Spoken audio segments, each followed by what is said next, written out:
Hello,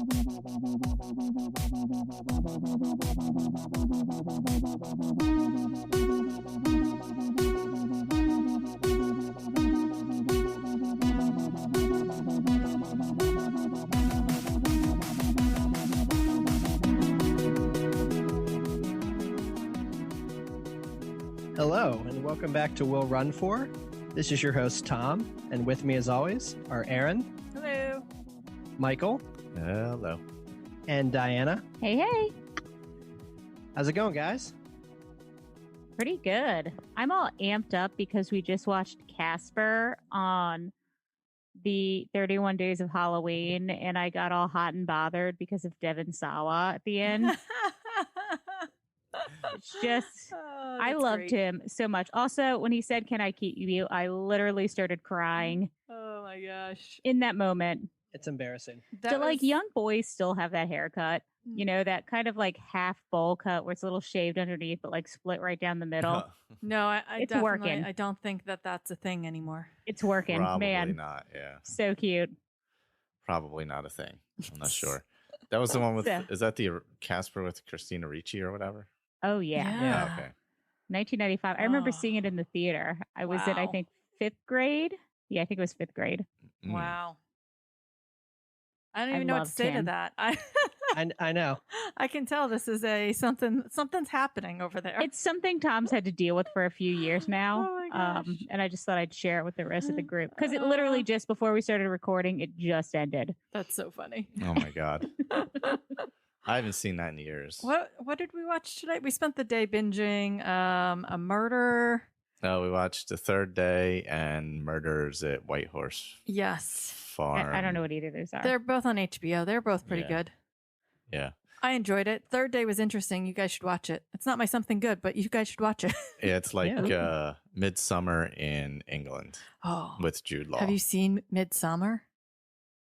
No, because it looks too scary. That's a scary one. It's crazy. It's it's like cultish. Wicker Man in England with Jude Law, if you've seen that. Yeah, and it's supposed to be like it's all shot in like daylight, right? Yeah. Which one? Midsummer is, Yeah, Midsummer. It's the one with Florence Pugh, right? Yeah, that one. It's incredible though. That's a really good one. I don't know if I could make it. I can't do like Halloween for me is more like Casper, the Addams Family, Hocus Pocus. Yeah. It's kind of like that. Yeah, not at all. Invisible Man was one that the other day I had to watch that in the daylight. I refused to watch it as the last thing before I went to bed. I hid under a blanket. It was good. I like it. I like the way it. Guys, in case you didn't know, we're a movie podcast now. Yeah. Oh yeah. I did enjoy it. It was pretty fun. Yeah, no, I did like that. But that's a little that's one of those ones that's a little too realistic-ish, even though it's not realistic because it's the Invisible Man. It is. And it's not like it was stalkery, Ghost or something that like could be supernatural or unreal or whatever. It's like a stalker coming after you. Basically, yeah. Did you see the original? We watch all the Universal monster movies each Halloween. The Claude Rains one. Yeah, and that's one that whenever we watch it, we're like, man, you're gonna have to bleep this, but he was just a. Yeah, he's the worst of all the Universal because he doesn't care. He just kills people for no reason. Like. Yeah, I'm not really into super scary movies anymore. We did just watch Scream last night, though. Yeah, we watched. God, I haven't seen that. Yeah, it's been a while since 10 years. I've seen it. Yeah. But that was like I was a freshman in high school when that came out, and that was like a huge movie when around that time. That like reinvigorated the horror scene for a while. Yeah, the whole slasher. Yeah, and Drew Barrymore. Yeah. Anyway. Yeah, anyway, I don't know. I've got Casper on the brain, so I needed to share it with the world. It's fine. We're the ones who went all on other tangents. Have you guys been running? Yeah. Yesterday I did 11 miles, which for me is a lot. Yeah. It went well. It kind of sucked in parts, but I was just going for the distance. I just wanted to do the distance because I'm gearing up for that lake run, and yeah, I did it. Okay. I feel fine today. I don't know how you guys do double-digit runs back to back for fun. Yeah. Well, so last weekend I still feel like it's been taking me a long time to recover from that elevation race. Last weekend we did the 21 miler to do the Big Sur Surreal to check that off. It wasn't fast or anything. It was just there was a lot of walking and hiking. But then the next day we went out to do another double-digit run, and it was like literally the whole time I was reordering my top 10 worst runs of all time in my head. Like, oh, well, this now is probably like number 10. And then as I kept going, I'm like, no, this is probably like number 4 now. No, maybe this is what, let me go back through what. And literally the whole time I was thinking to myself about all my worst runs, making that run even worse. That's a great headspace to be in. Yep. Yeah, I've been running not super. I mean, I guess last weekend I did 9 miles. This weekend I took it a little slower. Like I went and I did the elliptical for strength yesterday. So just pumped up the, I don't know, what is that? The resistance really hard. Yep. So I was like, just like pushing and working on that. And then today I just woke up and I did 3.5 miles and it's cold. So welcome to fall, y'all. Yeah. Chilly mornings have started. Yeah, we were going to go out for a run today, and then we did not, and we literally did nothing but binge watch TV. Oh, yeah, because we played Skyrim. Yeah, I had to do that was for the podcast. Research purposes only. Because we were supposed to do Batona next weekend. That got canceled last minute. So we were able to get into another race on Long Island. The Tesla Hertz. Yeah. Tesla Hertz. He's jumping ahead to our. Am I jumping ahead? I thought that's when we were talking about it. No, it's fine. Upcoming events. It's fine whatever. though. In the end, it doesn't really matter. Yeah. We're all professionals here. Yeah. So we're doing that next weekend instead of Batona. So it's 5 miles shorter. So there's that. Good luck. Last time we recorded, we had just had the Disney cancellation. We talked about that. And then the next day after we recorded, and I was just getting over that, is when we got the news that Batona, they pulled the permits, the park permits. And we got that news. And I think that one hit me worse than Disney just because I really thought that one was going to happen. Yeah, especially because it's on a trail. So I'm actually surprised they pulled the permits. I'm not sure why.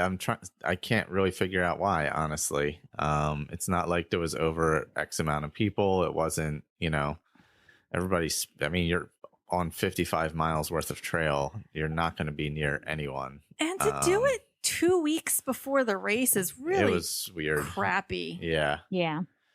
So I'm not sure what the issues could have possibly been. Yeah, so there was the possibility of doing it virtual. There's a few people that we know that are actually jumping on that, but we started jumping online and seeing what was around, and we made it onto this wait list.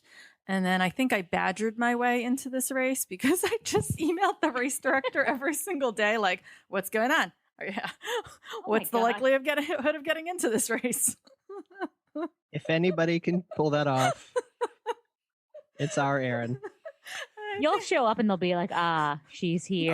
It's her. It's her. And I think the researcher was like, oh my God, let's shut her up. Just let her in with her friend. Yep. So we're in. Yeah. Good. Woo! Yeah. So I guess the race director was having issues because they sent out like questionnaires and stuff. They had to do probably for the permits and stuff, and they weren't getting responses and all. So that's kind of one of the things with races now is like as a runner, like some of the responsibility is on you now. Like when they send out stuff, you really got to be responsive and really got to pay attention to it. Yeah. Because they're having to do so much extra work. So, if they need a little bit on your end, you got to kind of give that a little bit on, because they're doing a lot of extra work. So the runners have to do a little extra work as well on that end. Yeah. When you're signing up for stuff. I think that for this one, like their permit was for a certain number of people, and they at one point put a wait list. They stopped registrations and made a wait list so that way, they could limit the number of people. And then once they got their permits approved or knew that they were going to be able to move ahead with the race, they would be able to say, this is how many people we have. And then there were a lot of people from other states that weren't allowed to be in New York or would have to quarantine that had signed up, or there were people who just didn't feel comfortable whether traveling and may have signed up, when registration opened like 8 months ago. But they sent out a survey to make sure people wanted to run the race. And I guess people weren't answering them right away. So that's what he's talking about. Yeah. Like, I feel like if you get a survey and you know that these races are happening and there's a wait list. Yeah. Try and make sure that you're. Or even if it's, even whatever other general information other random races may have to, find out. Yeah. I mean, they just need to do more legwork now. So I think the runners just have to do more legwork as well. It's just only fair, Yeah. to balance everything out and keep the races going or make sure that more can go. I mean, I really think more races can go anyway in general, but, especially these early ones where they're, testing the waters for everybody else, the runners need to be as responsive as the race directors. I'm very interested to see what happens with Space Coast. We don't have to get into it, but if that goes off and it's supposed to go off, I'm just very interested to see how it's managed, Yeah, I mean, that's the first large scale one that we've seen that's still going to happen.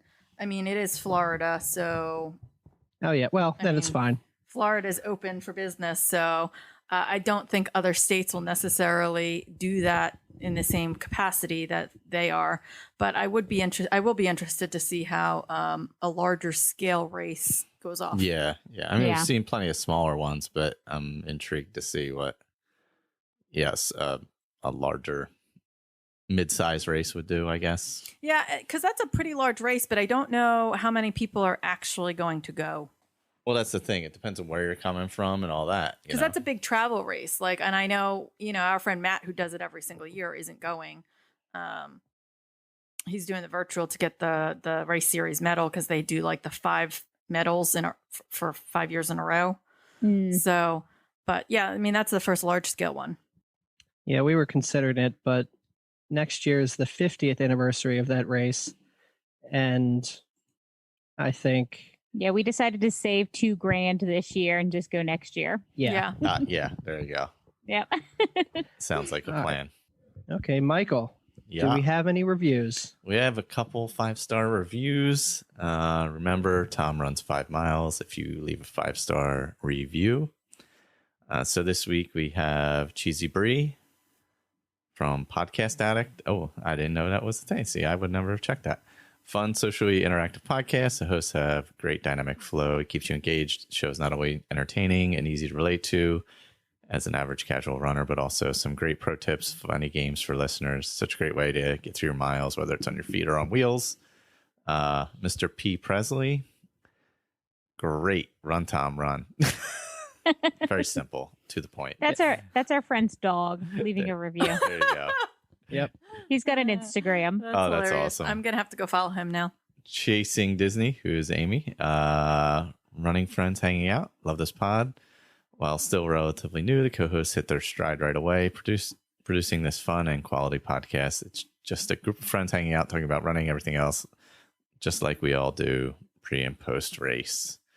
I'm not sure if you'd call what we're doing hitting a stride. Yeah. Well, I mean, Amy was pretty proud of her pun there, so there you go. There you go. I love it. I would say we're walking through a water station. Yeah. Yeah, it's kind of where we are. But it's a very nice review. Thank you all. Yes. Yes, absolutely. Like, I'm nervous about spilling my water because I want to drink it. So I'm like a little cautious, but I'm also like, I don't know, it's like an aid station at the end of a race. So I'm also kind of grumpy. So there's a lot of things. Happening. Is it raining as well, so that all the cups are now destroyed and you might slip and slide all over them? Yep. That's what our podcast is. Oh, God. We are a dangerous aid station. A dangerous aid station. Oh, my gosh. And if you come near us, Erin's going to yell at you. Yes. Oh, it's true. Let's call back to 2 weeks ago. Do we want to give our upcoming schedule real quick of what we're doing the next couple weeks with the Inside the Runner Studios and all? Oh, yeah, sure. Since get us, Michael. So we got this episode. Well, Olan is coming out right before this episode. Olan, I think. Olan, apologies, is coming out right before this episode. Then right after that is Michelle, is right after this episode. Then we're going to do an episode on the Halloween episode. Oh, yeah. What were we doing it about? Running with costumes? Yeah, we're going to talk about running with costumes and like Halloween races. I think we're going to have a couple race reports that week. Oh, yeah, we'll have the lakes report and that. And then we have, right after that is Jamie, who, my old co-host, who did weight loss surgery this year in his Inside Runner studio. He was so great. They were all really, really good. Yeah. So that's our next month or so. Yeah, very excited. We've actually planned out our next up until like Christmas-ish time. We've got our episodes planned out. Yeah. You mean like 2 days before? We're not like, oh no, what are we going to talk about? It was amazing. Very interesting. It's because I had like a breakdown in the middle of a work day and like was like, I'm planning all of this out for no reason. It's like I was trying to avoid actual work. Oh gosh, it was funny. I'm like, I have no idea what's happening right now, and I don't understand what we're talking about. That's most of my life. Anyway, moving on. Hey guys, what are we all running for? Well, I'm running for Mexican food because I feel like I've been eating a lot of it. Yum. So it is National Taco Day as we're recording this. Oh, there you go. Spoilers, everybody. Behind the scenes spoilers. It's National Taco Day. So you'll be able to look that up if you care. We have been eating a lot of Mexican food. Yeah. Lots of Mexican. And the other thing we've been eating a lot of is pumpkin everything. Is that what you're running for, Erin? I am. Pumpkin muffins, pumpkin spice lattes, pumpkin empanadas, pumpkin everything. Pumpkin I had a PSL cereal. This morning. Just make everything pumpkin for me. It's that time of year. 'Tis the season.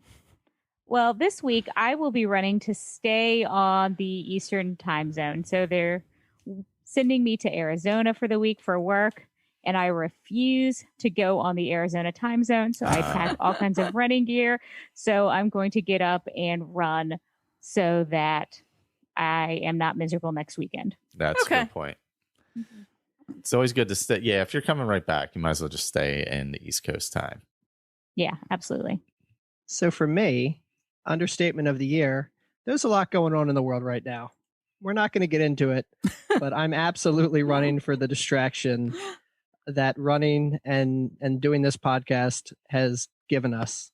So 100% running for the distraction, preparing for the lake run in 2 weeks. Yeah. That's a great reason. That's it. Mm-hmm.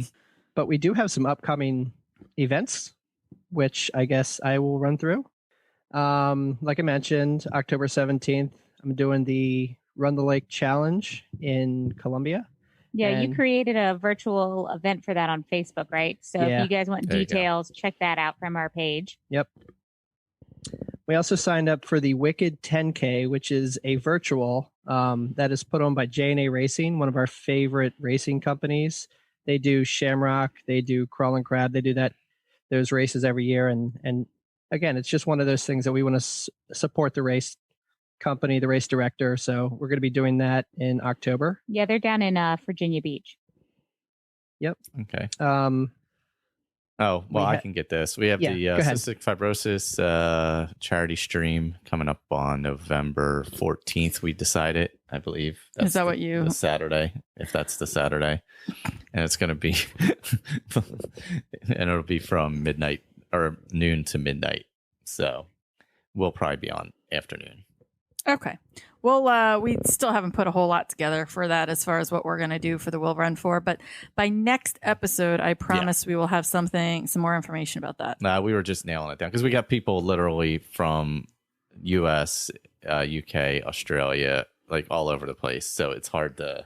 Yeah, I didn't even mean your part of it as far as the timing. I meant our virtual, like what we're going to do to get people to donate. Yeah. So we finally got the date nailed down at least and a time frame. So there's that. Small wins. Yes. Yes.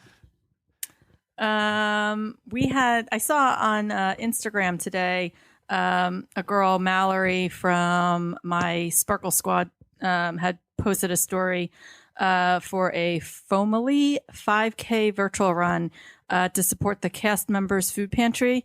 If you are a Disney fan or are in the Disney world, you'll know that Disney laid off a lot of people this past week. Very sad, very hard to hear. But there is the cast member food pantry helps support those cast members that were furloughed and now who are laid off. And so we're going to sign up for this 5K virtual run. $20 ticket includes a $10 donation to the cast member food pantry, and then you get a t-shirt. And then a $5 ticket is also available for just the race, which gives you a downloadable bib. And the $5 donation, the entire $5 will go to the food member pantry. So I think we're all going to sign up for that one. Yeah, if you can, it's a good one to sign afford up for. just $5. Go ahead and sign up for that with us and help support the people we love. Mm-hmm. Yep. Oh, and then we had the Tesla Hertz 550 miler on here, but we already talked about that. So we'll move on from there. Heading right into the community news, which Michael already talked about what's coming up for the Inside the Runner Studio. But if you would like to be featured on the mini episodes, send us a message on Facebook or Instagram, or email us at willrun4podcast@gmail.com. Yeah, they're really good. I love the Inside the Runner Studio episodes. Hey guys, it's Mark, enjoying this lovely fall Florida weather from Jacksonville. And this week I am running for Sober October. More specifically, I'm running this week so I don't have to participate in Sober October. Thomas, you were right. It was a bad idea. I didn't even make it a day, and I'm okay with that. But enough about my failures and shortcomings. Let's move on to what else is going on in the Will Run For community this week. Just jumping into our community news, we got the greatest email from my good friend Kimberly. I've known her, I don't know, since freshman year of high school. So, I mean, I'm very young, so about 6 years now. I was going to say, you're so old too, so. Debatable. About 6 years we've known each other. It's not in the 20s. It's definitely not over 20 years I've known her. Oh, gosh. Well, but she sent the greatest email, and she talked all about her running journey and how she has a history of injuries and, going from road races to mud runs. And it was just fantastic to hear her whole story. And I loved how she was talking about how she has this love-hate relationship with running, which I think we all sort of have. We have those days where we're just in love with it. And then the other day that I know Erin was even just saying, hey, I'm done running. I hate it. It's true. So, yep. And definitely said that she appreciated Erin yelling at people with headphones. And it was just a great episode. Great email from Kimberly. And we cannot wait to have you on an episode of Inside the Runner Studio. So excited for that. Raph said that he had the correct cadence for CPR chest compression, so it should be done to the Bee Gees Staying Alive. So I don't know if he was watching The Office or not. That's one of my favorite episodes. I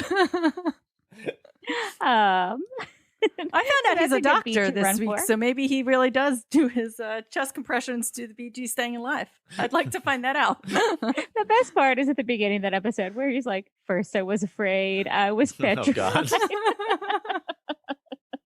All right, moving on. Jen and Donna ran a 5K last weekend. Donna, she is from the Run Ohana podcast. She actually won first in her age group. So woo, go Donna. Woo! And Jen has continued to complete her virtual Broad Street Philly 10 miler. Frumpa, who is now known as Frumpa, continued his virtuals with the Bungalow Beach Boardwalk 5 miler. Olan completed the virtual Badger 100 mile race. 100 miles, get at it. Get at it, we'll run for tacos. And then last but not least from me, before moving on to Erin, is I actually completed the Champagne 5K race with Nicole and Nikki. So that was great. We finished off with some champagne and pancakes. Ooh, nice. I didn't know about the pancakes. I knew about the champagne, but the pancakes sound delicious. Ryan runs Disney. He completed his run streak at 117 days and then decided 117 days he should probably take a rest day. That's amazing. That's so awesome. Anna ran her first in-person half marathon. She said she didn't get a PR, but she got her Disney proof of time, which is important for all of us Disney people.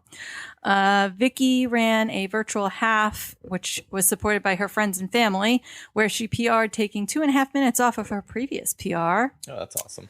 Susanna ran the virtual Marine Corps Marathon 50K as part of the Marine Corps trifecta, which means she will also complete the marathon and the 10K at some point.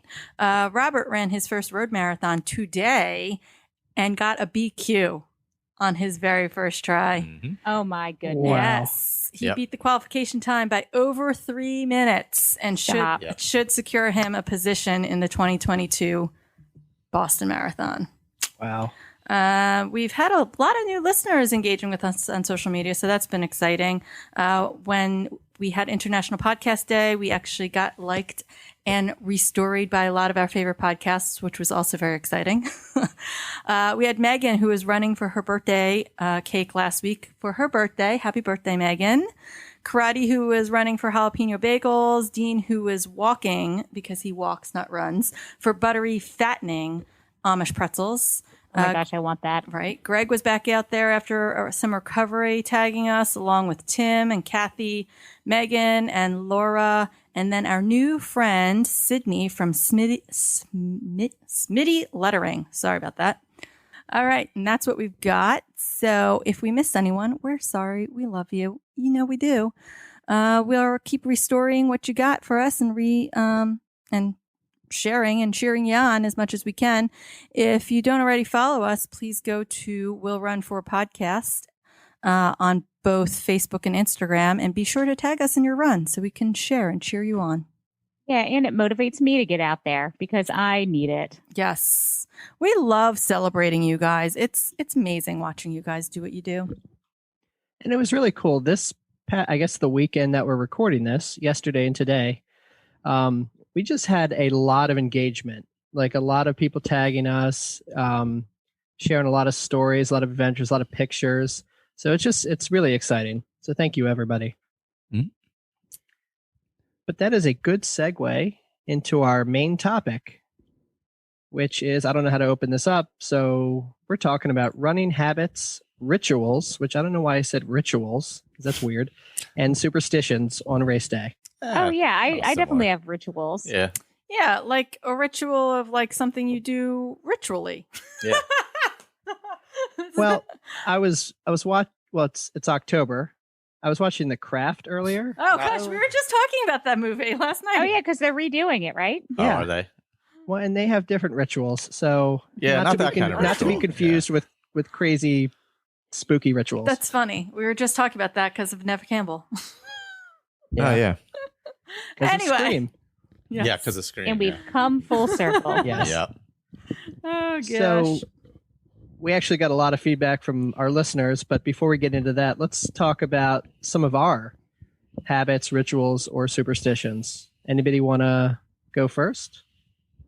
Any thoughts? I know this is going to come as a shock. I don't have any superstitions or habits or rituals really with running or races. I'm terrible with it. Like, I'm not organized.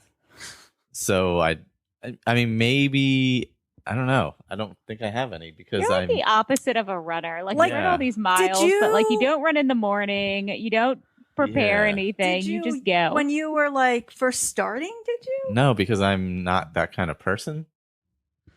See, I could talk about this, and I'm sure this is going to be shocking. I'm a very type A personality. You think? Which is funny because I've let go a lot of that. But when I first started running, it's kind of like with the music. When I first started running, I had a lot of things that had to happen in order for like things to happen. And now I'm lucky if I remember to pack a half hour before we're walking out the door and I have everything, because my new attitude is I'm not leaving the US. There's going to be a Target someplace. I can just pick it up if I forgot it. Yeah, I mean, I've gotten lazier as time has gone by, I think. And training runs are just bad news. Like, it used to be, even if I was running 2 miles in the morning, I would lay out everything I needed. I have my water bottle ready to go. It would be in the fridge. I'd have all of this stuff just ready. And now, like the morning, like this morning when I was getting ready to run, I just had to run all over the house, like figuring out where stuff was. Where's this? Where's that? Where's my flip belt? Is it in the laundry? Is it dirty? Like, yeah.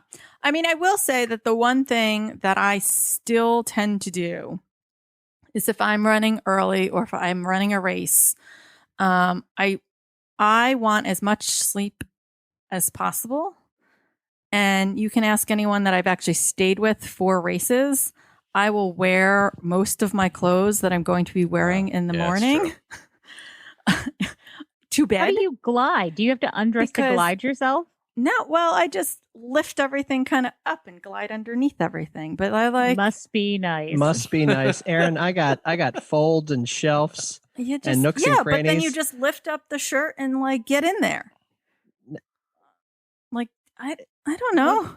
I don't want to get into it, but what about between the thighs? Oh well, I like roll them all the way up in like their like underwearish area, and then or I stick my hands. You wear those little shorty shorts. I stand down. I like put my hands down my pants. I don't know what you want me to tell you. I pull my pants down, like to glide, like if I had my pants on already. Or I do it when I go to the bathroom, and so then my pants are down because I had to pee. But I'm just saying that it makes it easier to like roll out of bed. You don't have to like think about mentally. It. Yeah. It's a more mental thing than it is like it just means that I get to sleep a little bit more because I don't have to think in the morning. Yeah. Like I literally just I have my sports bra on, and even if I have to move that all around to get my glide on, mentally it just means that I don't have to like lay out my clothes and like think about that in the morning. I do try and get my clothes together the night before, so at least they're around. Yeah, I definitely do that for a race, and like I said, I used to do it for training runs. Also before a race, my favorite thing to do the night before is I have to have chicken parm. I don't know why. And I know carb loading doesn't work like that, but like mentally, I cannot have really anything other than that the night before, especially like a big race or I get really stressed out. And I have like rules. Like I'm not allowed to have like any seafood at all, like 2 or 3 days before a race. Yeah, see, those are the things that's like a ritual habit. That's definitely like a superstition. Like that's right in the wheelhouse of what we're talking about. Yeah. So I used to always eat a steak and a potato, whether it was a sweet potato or a white potato. It didn't matter, but it was always a steak and a potato. And I don't know when that went away, but that was always my pre-race meal, probably for the first like 3 years I was running, and maybe even into last year a little bit, like before my big PR marathons, like before races that I care about. I still tend to go that way. When I'm going to fun run, I don't take it as seriously anymore. Yeah, same. But when I have like a real race that I'm thinking like, oh, I want to do really well, I still tend to go back to what I know is not going to upset my stomach. Yeah, it was so funny when you guys were coming down to stay with us. I guess that was sometime last year for a big race. We kept trying to find like an Italian restaurant for you the night before, because that's what people always want to eat the night before a race. And you were like, it doesn't have to be Italian, guys. Like, what are you doing? I know a lot of people are into the Italian, and it's funny because every time we do like the meetups, that's what they tend to be. Like Shamrock was at an Italian restaurant. Yep. Marine Corps is always at an Italian restaurant when we do the big meetups. And I guess I eat meatballs because it's kind of like in that same vein of like the steak. But yeah, I'm not a big Italian food person. See, I gotta have the bread. I gotta have the chicken parm, cheeky parm. Yep. I'm not a big pasta I always do some sort of spaghetti or something. I've never really done that, the carb load thing or whatever. Like, I mean, I'm sure the first couple races I did, but and it's not just I love pasta and all, but I just tend to eat other stuff before a race generally. That's all. Yeah, but the flat me is always a thing. Yep. One thing I do when I'm traveling for a race is I try and put everything, especially if it's multiple races, everything for each race in like a Ziploc bag. That makes sense. To keep myself organized. I do the same. But that made me think of one. Laying out the I'm sorry. Oh no, I was just gonna what Diana said about laying out the flat Diana or whatever. That makes total sense because then you have everything together all ready to go. Well, the flat Diana or flat Erin, I mean, I used to do it as like the cool picture to take too, like where you lay it out and you like make it look like you and put the bib and the like your goos everywhere and like, you know, your shoes. I used to do that all the time, and now I just put it in a giant pile on the floor and that's what happens, and I don't take a picture of it. One superstition that Diana taught me about, or I guess it rubbed off on me, is if we're traveling for a race and we're bringing running gear, we always carry on our running gear. Yeah. Yes. Because heaven forbid that bag gets lost. I'd absolutely do the same thing. Yep. I think that would probably be, that wasn't one that was mentioned by our listeners, but I actually do think that most people I know have that same, because most people that we're friends with do a lot of traveling for races. Yeah. And I think that that was one thing that's always been like discussed amongst friends, is always make sure everything you're going to run with is in your carry-on. Makes sense. Yeah, absolutely. Yeah. Yeah, that does make sense though, because then I don't know if that's habit or just common sense. Both. Yeah, I guess habit would be more like the laying out the flat person thing or whatever. Yeah. And taking the picture and all that kind of stuff, you know. Yeah, I mean, I don't know. Like, I just, I used to do all the like traditional race day, like race type things like that, and now I don't know. I don't really do it anymore. You'd put the pretty sparkle skirt out and make you look all pretty while on the ground. I guess there was the one people. Oh, I guess somebody's going to mention that, but the wearing the race shirt that day. Oh yeah. But for me, most of the race shirts are terrible to run in anyway. So yeah, I've definitely done it. But they have you've done it. Too much like printing on them generally, so they cause chafing. Like this one's a Big Sur one. It actually doesn't have a lot of stuff on it. It's really nice to run in. But generally, the race ones are like the Disney one. Oh, yeah. They have so much crap on the front, you can't actually run in them anyway. Well, a lot of people don't care about that. But for me, it's more it drives me absolutely insane when you are running and the shirt says finisher on the back and they're running the race and you're like, for it. You are not a finisher yet. I know. This is a conversation that almost every running podcast that I've listened to has at some point. Do you wear the race shirt for the race? I don't care.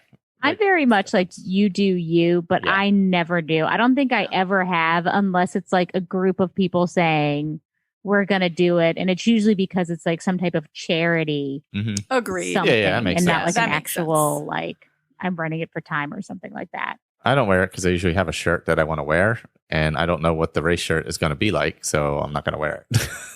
Well, that's the nothing new on race day type thing, which also gets brought up by our listeners, because that's something that I do not abide by. All too often do I not abide by the nothing new on race day rule. Probably more than I've probably worn something new on race day more times than I have when it comes to costuming and or matching outfits. Yeah. Yeah, I think also, and I subscribe to all the same things like you, Erin. Like I'll lay out my clothes the night before, nothing new on race day, like all of those things that a lot of our listeners have said.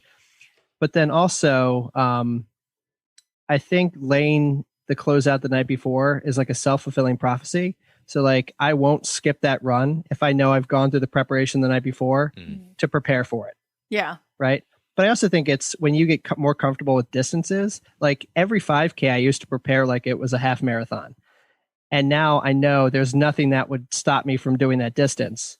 Yeah. Even a 10K for that matter. Yeah. So like I can be less prepared and just kind of, I'm not going to say phone it in because I'm definitely not that good, but like, I can prepare pretty quickly for the shorter distances. When it's a half marathon for me, it's absolutely a whole thing. Yeah.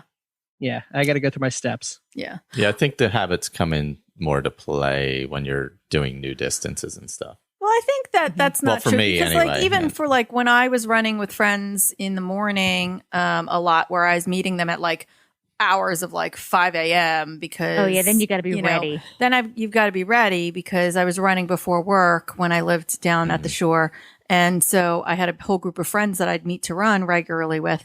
And if I'm not wearing most of the clothes to bed, like I said, or having that like everything kind of ready to go, I'm not getting up. It's just not happening. I'm gonna, as Tom said, phone that in and just roll back over and hit the snooze button and say, F it.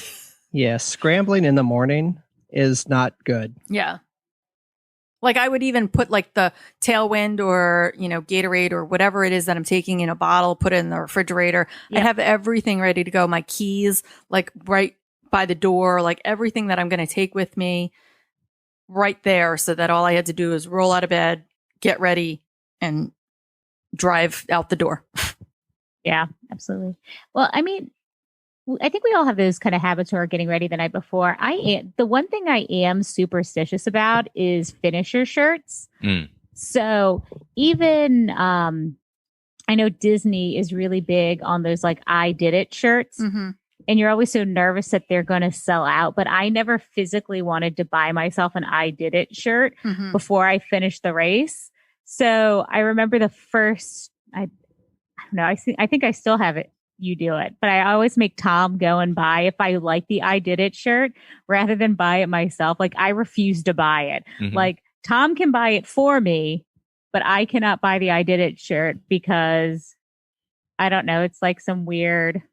Yeah. I'm not going to finish if I bought my I did it shirt. Yeah, like you jinx yourself. Well, I totally get that. I think that I used to be superstitious in that way. Like my very first marathon, I had somebody else buy my finisher shirt because again, they sell out really quickly.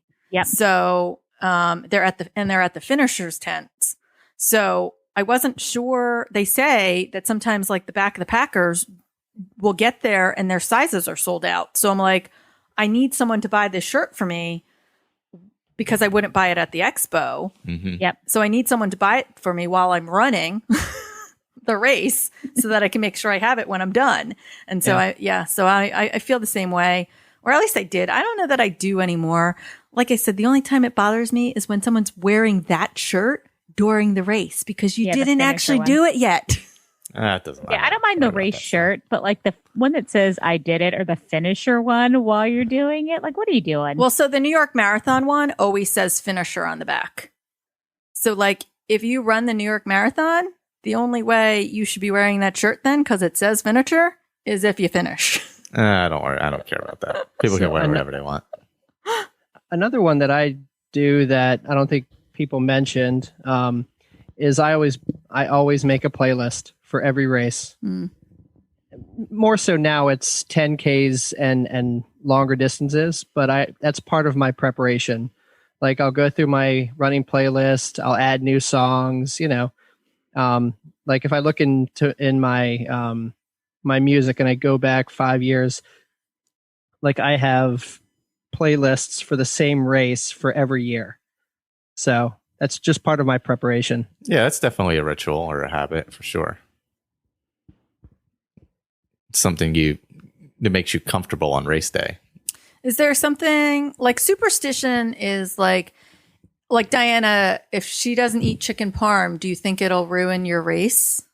It gives me anxiety if I don't do it, if I'm taking a race seriously. Okay. Like if I'm fun running with like a group of people, like I still get a little like I probably should have eaten my chicken parm. But like when I'm with a group, it's not as bad. But if I'm like, all right, I'm going out, I'm PRing this, let's do this. It like has to be chicken parm. And usually like, especially if we're at home, we always just get carry out. Sometimes we'll go out and get it, but like we have carry out Tino's. It's like right down the street. It's a local restaurant here. Yeah. So I'm always like, all right, we got to get it. Yeah. And also before a race, and it's really bad if we are traveling and we're with like all of you guys and all of our friends, because then it just, I don't know, deteriorates into madness and we're out until like 10 or 11 at night, which is the worst thing to do. Yeah. But like, I also have this weird thing that I don't eat or the last time I eat is 12 hours before I run, because that's that's an interesting one. We had a nutritionist come and kind of talk to our running group, and that's basically like how long it takes to digest. And any, like, if you eat any kind of sooner than that, like if you have like a really late dinner, that can impact you. Now I'll eat breakfast in the morning, but like I won't eat dinner. Like I'll make sure I time my dinner so it's like 12 hours out. I think that's a good idea though. Yeah. So I don't think I have any actual superstitions of like, if this doesn't happen. I think the only thing I used to have was I had to eat a banana on race day, like a half hour before the race started. Mm-hmm. Or I thought that like I wasn't going to survive the race. And I don't know why. And I also don't even know when that went away. I don't know when a lot of my weird quirks went away. Yeah, I don't know. The only other thing that I can think about, like, and I don't know if it's a habit or a superstition or just something that gives me anxiety, but I have issues with a PRP like before my runs. Yeah. And if I do, like, I get stressed out, like to the point where I can like barely function because I haven't gone to the bathroom. For those that don't know, PRP stands for pre-race poop. I have like an anxiety attack because I haven't pooped before a race. Michael doesn't like when we talk about poop. I'm anti. He's anti-talking about poop. Yes, it's true. It's true. All right, I know this is shocking. Everybody does it.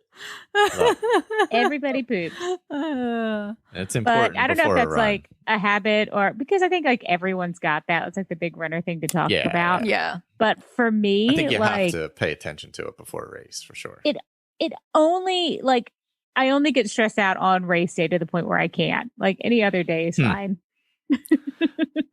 Well, you definitely, in the past, there was always long lines for porta pots and stuff at a start line, depending on what race you're at and all that stuff. So that's something to consider as well.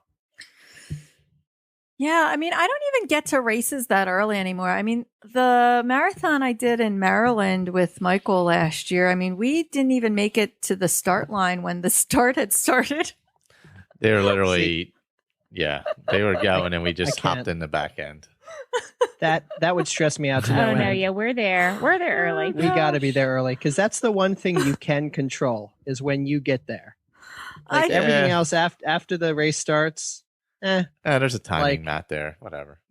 Yeah, I know. I don't know. Like I said, I used to be very type A about everything, and I think that's part of like what we talk about, or what I've talked about in the past. What running has sort of given to me is letting go of some of that stuff, because you can't control it all, and on race day, you never know what's going to actually happen.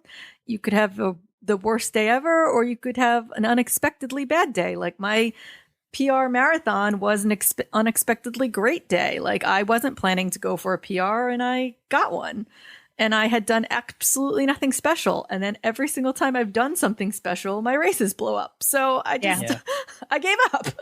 I don't know. Like it just stresses me out to no end if I'm like walking up, like after corrals have started to go, like I have to if we're in Disney, I'm on the first bus. Like I'm on like the 2:30 in the morning bus. Like I have to be there, like with all that time. I don't know, even if I'm just standing there alone forever, like I have to be there early. All right, so let's get into some feedback from our listeners because I think we could go on this topic for a long time. I will start. We got a lot of feedback. I think this topic struck a nerve with a lot of people. So Heather says that she needs to have the same meal before each race. Abby, who's a friend of mine from high school, brings up an interesting one. Her superstition is that a race bib that ended in an even number and had to have two or more of the same digit, like 3, 2, 4, 4, was luckier. But that was disproven when she had a great race with an odd bib number and a bad race with an even one. So that's interesting. And then she also says she won't wear a race premium before the race because that's just asking for bad luck. Ryan, our friend Ryan, says nothing new on race day is really his biggest superstition. But he will break that sometimes if he's running in a costume. He will also not wear the race shirt prior to the race. Jackie says she needs gum and music. If there's no music, it's all meh. Cindy, not wearing the race shirt on race day, so that's a common one. Raph has an interesting one. He says no stepping on the physical start line. If it's one of those chip reading mats, you got to jump it. Oh, see, now a good one. That is a superstition for sure. Yes. Yep. That's like like if I touch that mat, something bad's going to happen. Yep. Yeah. Dean, my friend Dean, who goes for long walks on Saturdays, he lays out his gear on Friday night and chills his Gatorade so he cannot blow off the walk in the morning. A new listener, Diego, who, fun fact, holds the Guinness Book World Record for running the fastest marathon dressed as a tennis player. Look it up. It's true. That's awesome. Oh, we saw his name, and then on his profile it said Guinness Book World Record holder, and I was like, what's that? And Tom looked it up. It's so cool. Congratulations. He says one beer the day before a race. That's a good one. And then on the other side of that, Robert says beer after the race. Yeah. And I subscribe to both of those. Our friend Megan, a glass of white wine with dinner the night before. And then I think we can all relate to this next one. Jessica says her habits, I guess, are anxiety, not sleeping, and swearing that she'll never do this again. Yeah, Jessica, I'm with you on that not sleeping. I never sleep well the night before a race. And I actually heard Jeff Galloway talking one time, and he was like, people really won't. Like, you'll never get like a good night's sleep before a race, but just like your body relax. So just accept, hey, I may not sleep, but just like let your body relax and just say like, I need this. And maybe you'll fall asleep and maybe you won't, but you just accept that, hey, I'm not going to sleep, which is kind of what I've started to do. Yeah. There's another podcast too, with Megan and David Roach, who they talk about the exact same thing about race day and anxiety and not sleeping, is that it's not necessarily the sleep, it's the relaxing and the recovery of your body, like, letting your mind rest. That's the more important, because they have runners that that sleep like 4 hours a night regularly. And it's every person's a little different, and that anxiety is not going to stop you from being able to perform well, especially on a race day when you have that kind of anxiety. Yeah, I think my second fastest marathon, I slept like 4 hours because I couldn't go to sleep. Yeah.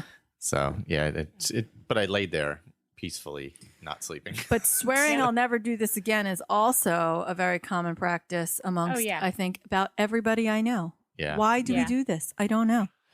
Well, let's see. So Angie said she always reties her shoes. Probably neurosis. That's what she said. I did not say that. That was not me. But no, that's a good one. I think getting your shoes properly tied, it's a good habit to get into. They're probably, even if you're retying them once or twice at the start line or whatever, that's not a bad habit to get into. Just to make sure you're totally comfortable before you start, you know. Andrew, possible undiagnosed low-grade OCD, repin the bib multiple times, making sure it's perfectly straight. Anything that's like making a repetitive noise or something like that drives on, that'll bother him. He'll adjust the tags on his shoes and reposition things in his pocket so there's no like the crinkling noises and all that kind of stuff, and the shoelaces tapping. So I said to him that I would discuss this on the podcast because I loved this when he posted it. Because I am this, like, that repetitive noise. Yeah, it's annoying. Drives me bonkers. I cannot stand the sound of a shoelace hitting like each other, like the ends of your shoelace when they hit each other, or like the crinkling he's talking about. Like a wrapper or something. Yeah, everything. If you had music, you wouldn't even notice. Oh, see, I guess that's my problem. Should probably run with music. Or like the camel pack, when like you don't get that air bubble out and it's like sloshing. Exactly. That's a great sound effect. Or somebody blows down their hose, not realizing, and fills it with air. So Robert, who just BQ'd, nothing really. Just tries not to do anything obviously stupid, like have burritos or curry the night before, or try out new shoes for the race.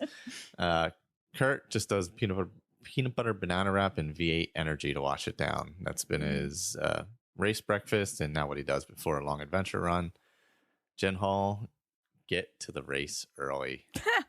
Amen. I do that too. No, you don't. Olan, dinner the night before must be pizza, and breakfast the morning of must be a bagel with peanut butter. I do a bagel with peanut butter a lot. That's a pretty common one for me. Amy from Run Eat Drink. Somebody made that Run Eat Drunk, and that's disparaging. I did not say. I typed that. That would be something. I apologize. I absolutely typed that. I meant Run Eat Drink. Wow. Tom making assumptions here. Amy from Run Eat Drink podcast must have the Eckhart Yoga warm up for runners with Esther instructor and an ice bath before the race. That's a good warm up that makes you comfortable. That's an ice bath before. I've never heard anyone doing an ice bath. Well, because it gets the swelling down if you do the ice bath like the night before or morning before. Yeah, I could see that. I tried to do an ice bath I tried to do a foot bath, and it was the most terrible experience of my life. I can't imagine doing your whole body. Oh, I've done it. You just have to ease yourself in now. Yeah. Nope. Kyle for races, he listens to the song intro by the XX. Was that supposed to be something, or is that just XX? No, it's XX. Okay. I Googled it. He listens to the song intro We're hip. Yeah. We're cool. To calm his nerves and get into the right mindset. He only puts the distance on his Garmin while training, so he doesn't think about pace, heart rate, or anything else. That's a good idea. And just run what feels right, and listen to audiobooks while training. And to keep him from overdoing it, because the music, how you go up and down with music, which I definitely get that. Because when you're just trying to do an easy long run, yeah, if you can get in the habit of listening to an audiobook or something, that's going to keep you on like a metronome almost, Yeah. Like boom, super easy running. And I do love not putting anything on there but the distance. That's nice. Distance and cadence. Apologize. Yeah. And then he listens to upbeat music. You missed that part. Oh, I'm sorry. So, to keep him from on races. Yeah. Which makes sense. You do the audiobooks training upbeat during the run. So Ryan from Run Ohana, pizza 2 nights before, pancakes and spaghetti the day before, oatmeal the morning of, and ice cream after. Man, that is a lot of meals planned out before and after a run. Yeah. I mean, but he's BQ'd his last few races and did Boston Marathon virtual. So, I mean, I guess if it's working for you. Yeah. Must be working. I wish I could plan out that far. Yeah, he's not bar crawling the night before a race like some of us. He's not sitting in a hotel room in Alabama eating supermarket guacamole, veggie dogs, and tortilla shells the night before. This is such a weird. I cannot with anything that just came out of your mouth. Just the night before a marathon, no less. I can't. As you can see, I plan out my meals. Anything left on habits or superstition? I loved hearing from you guys, because hearing some of what you do, I'm like, oh, I guess I do that too. So I thought that was really good. Yeah, I think habits that make you comfortable are good. Yeah, whatever works. Okay, so last week I decided that since we haven't had polls anytime recently, I was going to post some rapid fire polls, and that was really fun, guys. We had probably the most interaction and responses that we've ever gotten from any of our polls. I think that the New York style versus Chicago pizza actually got the most responses out of all of them, because some people skipped some of them. How'd that go? 87% said New York style versus, of course, 13% said Chicago. And I think Chicago that was pizza is an abomination. Yeah. And that was and I'll stand by that. Yeah, one's a pizza and one is not. All of these got about 50 responses, somewhere around there. So I mean, we got a decent number of responses. Laura, though, from Holland, she shared that she'd never heard of Chicago pizza, and then she shared some weird pizza that had hot dog crust. Wow, interesting. So apparently in Holland they have, or I'm sorry, the Netherlands, they have hot dog crust pizza. Look. Well, in Chicago, they put pickles on hot dogs. So just the whole city is just out of control with what they're doing up there. All right. Do we want to run through the rest of them real quick? Yeah, let's hear them. All right. 60% of the people said that they run on the roads versus 40% on the trails. 81% sprint to the finish. 19% keep their pace. I love that because we get in that debate. Like my group of friends locally get into that debate all the time. And some of us like argue about it because I have one friend who just refuses to sprint to the finish line. So she's like never in any of our photos because everyone's like, go. And like she's like, I'm not doing it. And she refuses, even if it's like a 5K. We're like, you can't sprint so for funny. like a tenth of a mile to like get in the photo with us. Come on. Disney virtuals. 81% said not without the parks.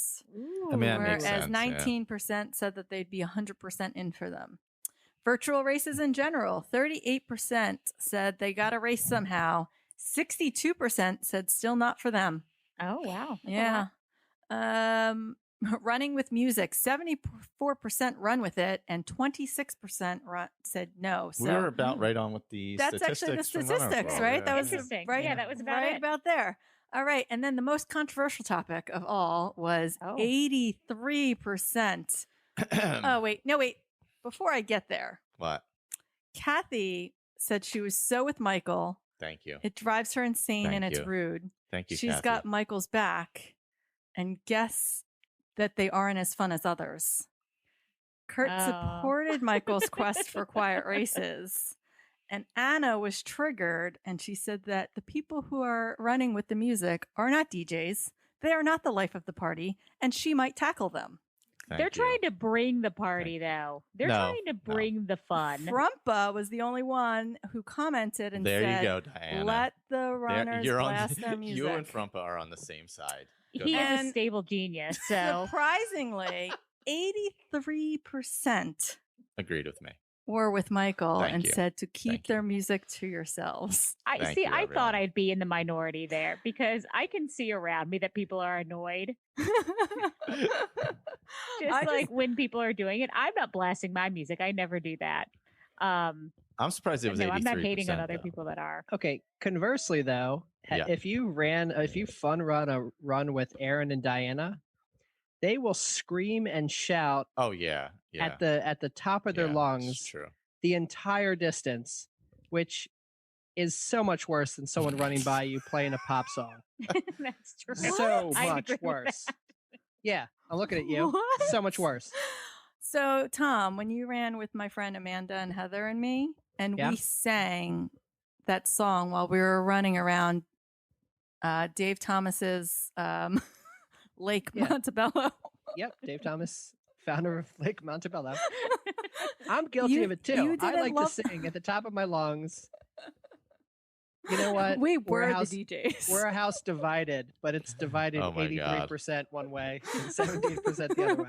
Well, let's keep this debate going and move on to tussling with Tom. Oh, God. Every day I'm tussling. Whoop whoop.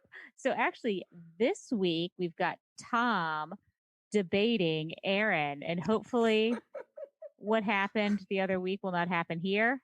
Oh gosh. I might have more control than Chris Wallace. We'll see. Gosh. But our topic this week is actually pumpkin spice. And everything nice. Does it deserve the hype? Of course it does. No. All right. So that you've stated your position. So who gets to go first? I will say ladies first. Oh boy. Guys, I'm nervous. I don't know why. Erin for the affirmative. I don't know why I'm nervous about this, but I will say that to me, pumpkin spice is more than just about the pumpkin spice. It's about the comfort it brings you of the changing of seasons. It's the idea of fall coming in and the humidity is broken. You get those cool, crisp nights where you can sit outside wearing a hoodie by a fire pit. You think of apple picking and you get that, feeling where you just want that warm, nice pumpkin spice latte or just, a warm piece of pumpkin bread. It's all of what fall is. You were under time. Oh, we had time? I had no idea. Oh, I thought this was time. You kind of just jumped in.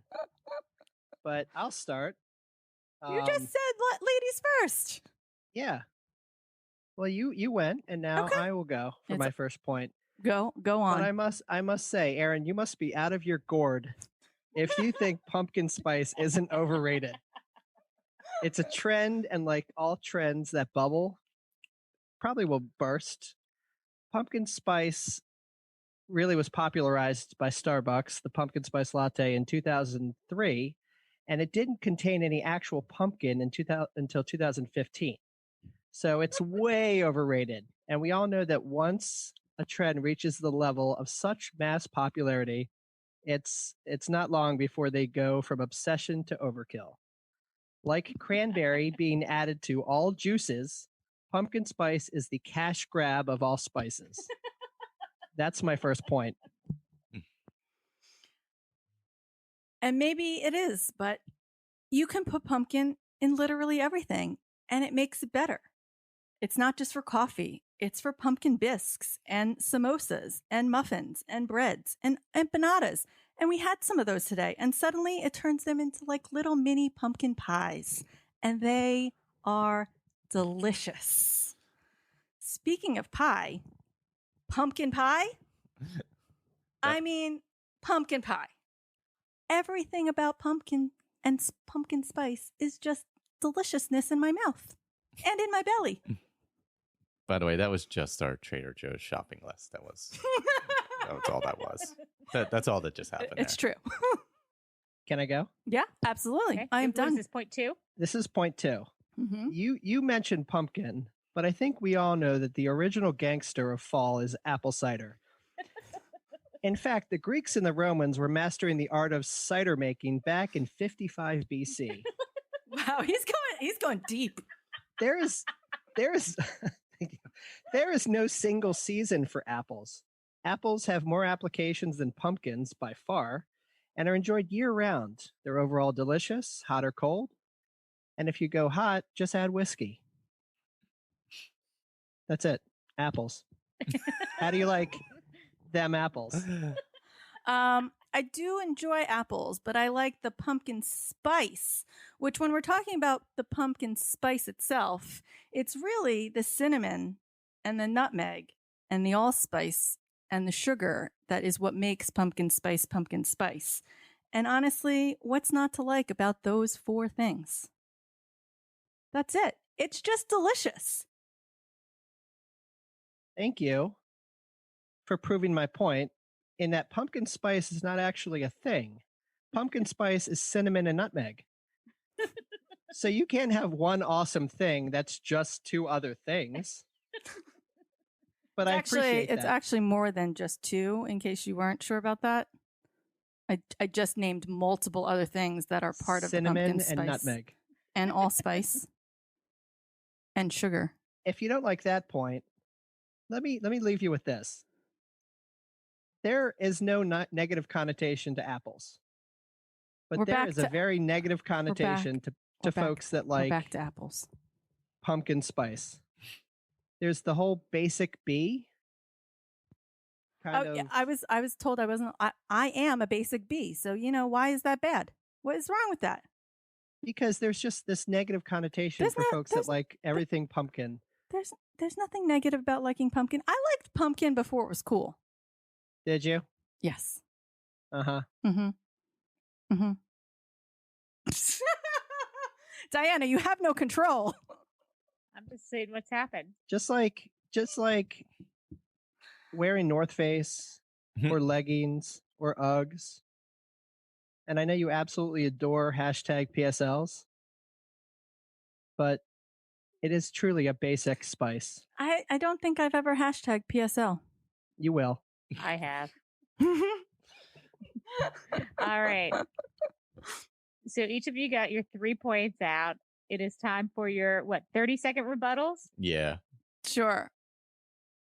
I don't even remember what Tom said. He said apples, something about apples. But I mean, honestly, it's just apples, as he pointed out, are all year round. You can get an apple anytime. You can't get pumpkin spice all the time. It's what fall is. That's the whole point of fall, is for pumpkin spice. I don't even remember what his other points were, but pumpkin spice is awesome, and that's all that really matters. Pumpkin spice is a cash grab. It's capitalism. It is the Disney virtual race of spices, where it's really fun for about 2.5 months, but then you forget about it. Apples No, I never forget about it. I always know it's coming. You can't rebut. Whatever. Okay, we're done. The only thing I'll say is that pumpkins are worth more than apples in Stardew Valley. Nobody here knows what I'm talking about. Okay. I have no idea. I do a lot of pumpkin spice. Also, part of the problem is that Tom doesn't like coffee, so there you go. It puts him at a slight PSL disadvantage. All right, tell me something good. I will start. I don't know if this was triggered by the last debate, but I've been watching a lot of International House Hunters on HGTV. I do love International House Hunters. I love it. It's it's the coolest thing. It teaches you about other places, the housing industry in other places. So I could just watch hours and hours of International House Hunters. That's me. Who's next? I'm next. I have been watching all of the old school Disney Channel original Halloween movies. They are on Disney Plus. Check out Don't Look Under the Bed. It's from like 1999, and it's literally terrifying. I'm going to start Twitches in Halloween Town this week. So, that's yay. Awesome. Guys, this is shocking.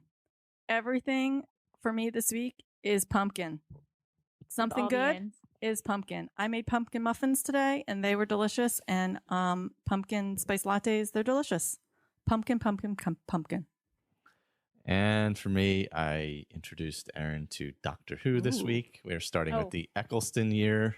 Stop. Amazing. I tried to get Tom into it, and he kind of rejected it. It's so weird. It's so awesome. I love Doctor Who. It's really good. Well, we started with Eccleston. That's usually where I start. First season of the reboot. I don't know. Yeah. It is really bizarre, though, so I can get it. There's that weird skin thing that happens, and I just don't understand what's happening. Yeah. Have you got to the what is the name of that episode?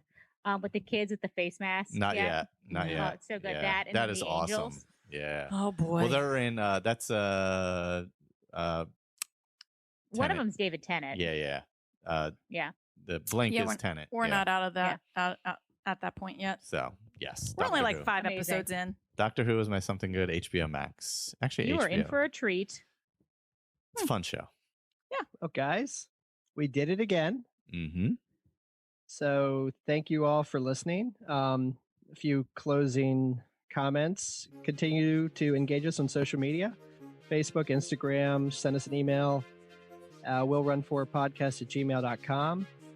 We have new episodes every other Monday, and then new Inside the Runner Studio in between. Subscribe to our YouTube channel, and then go on Apple and leave us 5-star reviews. If you leave a 5-star review, I will run 5 miles. And then also check us out on Spotify. We have a Will Run For playlist on Spotify. So I hope you all enjoy that. But this is Tom, and for Erin, Michael, and Diana, we will see you later. Bye. Bye.